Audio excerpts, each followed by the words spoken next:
काल परवा सहजच करायला काही नाही म्हणून जुनं फेसबुक अकाउंट उघडलं.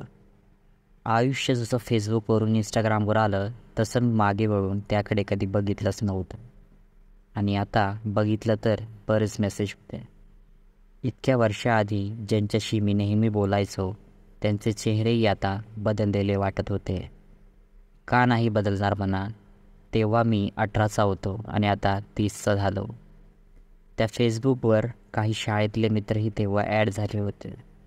त्यांच्या प्रोफाईलमध्ये त्यांची झालेली लग्न पाहून बरं वाटलं. कित्येकांना तर मुलंही झाली होती.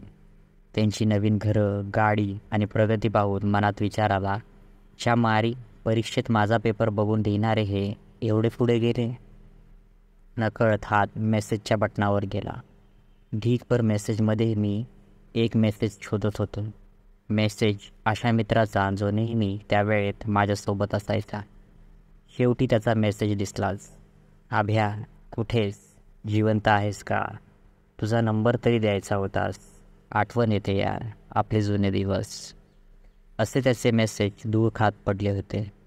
हिंमत करून मी रिप्लाय दिला, आहे मित्रा जिवंत आणि मलाही कधी कधी खूप आठवण येते. 5-10 मिनटं बाकी मेसेज बघत बसतो. तितक्यात त्याचा मेसेज आला. एवढे दिवस गायब राहिल्यामुळे बरंच काही सुनावलं त्याने. नंतर जुन्या आठवणी आणि सध्या आयुष्यात काय चाललंय हे सर्व ते सांगू लागला. भारी वाटत होतं की शाळेतला मित्र एवढ्या वर्षांनी बोलतोय. तो त्याच्या प्रगतीबद्दल सांगत होता आणि मी त्यात खुश होत होतो. शेवटी त्याने विचारलं, तू काय करतोस आभ्या? तुझं काय चाललंय? तो प्रश्न जो मला फारसा आवडत नव्हता, कारण शाळेतून बाहेर निघाल्यावर आयुष्याच्या शाळेने जे शिकवलं ते खूप वेगळं होतं. काही नाही, बस छोटं मोठं काम. मी माझं उत्तर देऊन टाकलं. त्याला विश्वास बसणं अवघड होतं, कारण वर्गात सामान्य विज्ञानामध्ये पैकीच्या पैकी मार्ग पाडणारा मी मोठा होऊन नक्कीच वैज्ञानिक किंवा डॉक्टर होणार हे आमच्या सरांनी पूर्ण वर्गासमोर सांगितलं होतं. पण सध्या हकीकत मात्र वेगळी होती. थोड्या वेळाने तोही त्याच्या कामात बिझी असल्याने ऑफलाईन गेला आणि मी विचार करू लागलो की खरंच आपण सर्वांच्या मागे राहिलो का? त्यांनी त्यांच्या आयुष्यात जे काही मिळवलं ते आपण मिळवण्यात अयशस्वी झालो का? क्षणभर डोळे मिटले आणि गेल्या 15 वर्षांची लाईफ रिवाइंड केली. छोटे छोटे क्षण, आठवणी, चेहरे डोळ्यांसमोर फिरले.